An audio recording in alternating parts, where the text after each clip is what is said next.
ஒரு ஊர்ல முத்துன்னு ஒரு ஏழை விவசாயி இருந்தாரு. அவருக்கு பெருசா வசதி இல்லைனாலும் சொந்தமா ஒரு நிலம் இருக்கு. மனைவி குழந்தைங்கன்னு சந்தோஷமா வாழ்ந்துட்டு இருந்தாரு. அதே ஊர்ல ஒரு பெரிய பணக்கார வர்த்தகர் இருந்தாரு.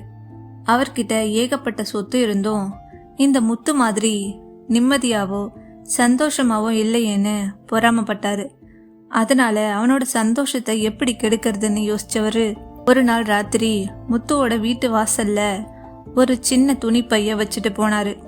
காலையில எழுந்து வந்து அந்த பைய பார்த்த முத்துவுக்கு ஆச்சரியம். என்ன இவ்வளோ தங்க நாணயங்கள் இருக்குன்னு வீட்டுக்குள்ள கொண்டு போய் அந்த நாணயங்களை எண்ணி பார்த்தான்.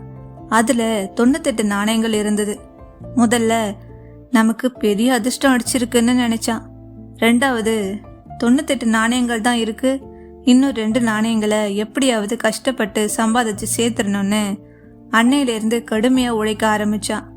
குடும்பத்தோட நேரத்தை செலவிடாம மனைவி கிட்ட கடுமையா நடந்துக்கிறது, குழந்தைகளை கண்டுக்காம போறது, அதிகமா மன உளைச்சலுக்கு ஆளாகிறது, தூக்கம் இல்லாம தவிக்கிறதுன்னு அவனோட நிம்மதியே போச்சு. அந்த பணக்காரன் போட்ட திட்டம் நல்லாவே வேலை செஞ்சுது. ஆமாங்க, நம்மள பல பேரும் இதை தான் பண்றோம். நம்ம கிட்ட இல்லாத ஒண்ணுக்காக இருக்கிற பல நல்ல விஷயங்களை அனுபவிக்க தவறிடுறோம்.